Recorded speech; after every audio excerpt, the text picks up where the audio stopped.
Welcome back to my channel, everybody. In today's video we got a 2014 Maserati GranTurismo, and as you can see we already got it in the spray booth and currently masking it. So we're almost done. I'm almost ready to put my plastic over, but let's take a quick look and see what we're doing to it. Pretty much the quarter panel on the door had some damage. Everything was repaired and primered, and for the right front corner we're doing a little spot job, but everything's gonna turn out super clean. I'll show you guys how I paint it, pretty much all the steps, and it should come out looking just like new. So this car is pretty sweet. I love the color combination with the charcoal paint job and the yellow brake calipers and then the dark silver wheels. It looks very nice. And this is a convertible as well, so this thing's gonna look pretty clean and sweet when we're done with it, and I'll be ready for cruising. So the color is called Grigio Granito. It's a Maserati color, and we're going to be doing the prime variant. That's our paint code, our color description, and our toners that we'll be using. I'm going to continue masking the Maserati, and then we'll get to spraying, so let's get it done.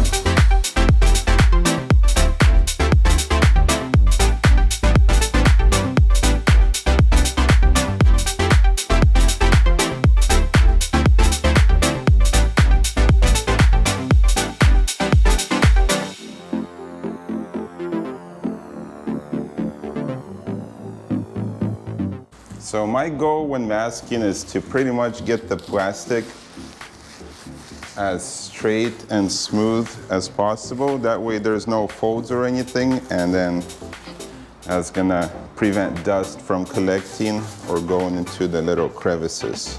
So you want everything to be nice and smooth. That way your job is gonna turn out a lot cleaner and looking better.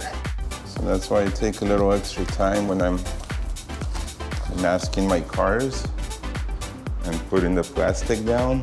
We are done with masking our Maserati. It's looking super good. Check it out. We got nice clean lines. We got no folds anywhere. Everything's nice and smooth.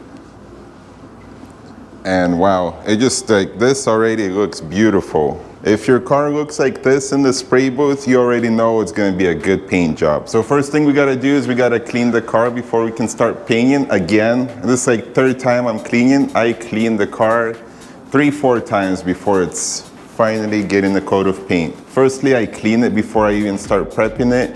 After prep, I clean it. Before I put it in the spray booth, I wipe it down one more time. Right after masking and before painting, I wipe it once again. So can't emphasize enough how important it is to have a clean surface, because nothing's worse than laying down your base coat or your clear coat and then having reactions or fish eyes, or you know, if you didn't get all the oil or armor all off. So very important. Here's what I use. This is what I use before I get in the spray booth. It's a waterborne pre-cleaner. It's a PPG product. One choice, works very good. And then in the spray booth, I use the wax and grease remover, also a PPG product, one choice, and a clean microfiber towel. Wipe the entire side, and then I know for a fact everything's super clean and ready to go. So pretty much what we want to accomplish is having no paint on the tape around our blend areas, which is here, hood, pillar, and the top of the trunk. So we'll see if I can accomplish that. I'm gonna go mix up my paint, then we'll clean the car, and then we're gonna shoot our paint coat. For my clear base coat, I'll be using my DeVilbiss Tecna 1.3, and then for our base coat, I'll be using my Sada Jet 5000. And if you don't already know, if this is the first time you're watching one of my videos, we use PPG EnviroBase waterborne paint. It's outstanding paint. It's recommended by these exotic car manufacturers, actually. The sticker itself says use PPG paints, but that's what we use here, so we're good on that part. Obviously, you can use other paint lines and it's gonna turn out the same, if not better, but PPG is what we use at our shop, and it's working great for us. Let's mix up our paint and start spraying.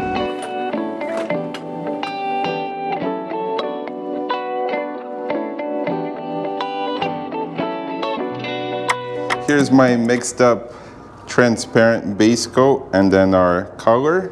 We're ready to spray our car.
That was my last coat, the control coat. I dropped the pressure and backed away from the panel with a greater overlap. That way, all the metallics lay out perfectly smooth and we don't have any blotchiness or patches, and everything's gonna be uniform. So let's take a look, see what our base coat looks like.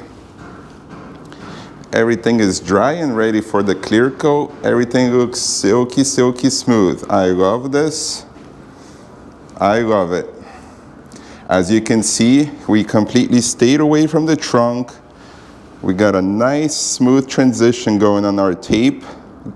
Gradual change from paint to no paint. Like very smooth transition. It's not going to be noticeable on the panel. And then we painted the bottom section where the bumper is going to meet. Since we're going to paint the bumper, this whole area I painted, and same on the door. I mostly stayed on the bottom part of the door, but on the top section, I blended it. As you can see, we have a super smooth transition going from paint to no paint by the pillar and no paint by the hood and the front of the bumper. We utilize our body lines, so we stay below this body line because that way this top color is gonna match perfectly. And in the sun or even in the shade, you can see how body lines change the color. So if you use those body lines, even if your color is off a little bit, it's not going to be as noticeable. Where if you blend up to here, always blend up to the body line. Use the body lines in the car to make your job a lot easier. Same on the bumper spot. Stayed on the corner, stayed away from the blend edge. Tape is yellow, that's what we want to see. So this is looking super nice. My clear is gonna lay out beautiful and their color is gonna be on point. So I'm gonna mix up my clear, we'll get back in the booth, spray our 2 coats of clear, and we should be good to go. Let's go. Clear gun is loaded and ready to spray. We're pretty much gonna spray this in 3 stages. I'm gonna spray the front half of the fender up to the grills, and then I'm gonna paint from the front of the fender to about right before the door handle, and then from the door handle all the way back. This way, I try and avoid to stop spraying clear in the gaps. That way we don't have excess buildup. I don't know, there's some guys that'll spray the fender from edge to edge, and every time you're stopping on the edge, you're getting extra buildup. And then when you spray this door, edge to edge, you're gonna double the buildup on this side. So this way, when we spray from middle of the panel to middle of the panel, we avoid that buildup and stopping on the edges. So we just pass through the edge, and then that way our edges are gonna stay nice and clean and not have a lot of buildup.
Our Maserati GranTurismo is finally finished. The paint is dry and it's ready to go. It's time to unmask it and get the car out of the booth. But first, you guys have to see this paint job. Check it out.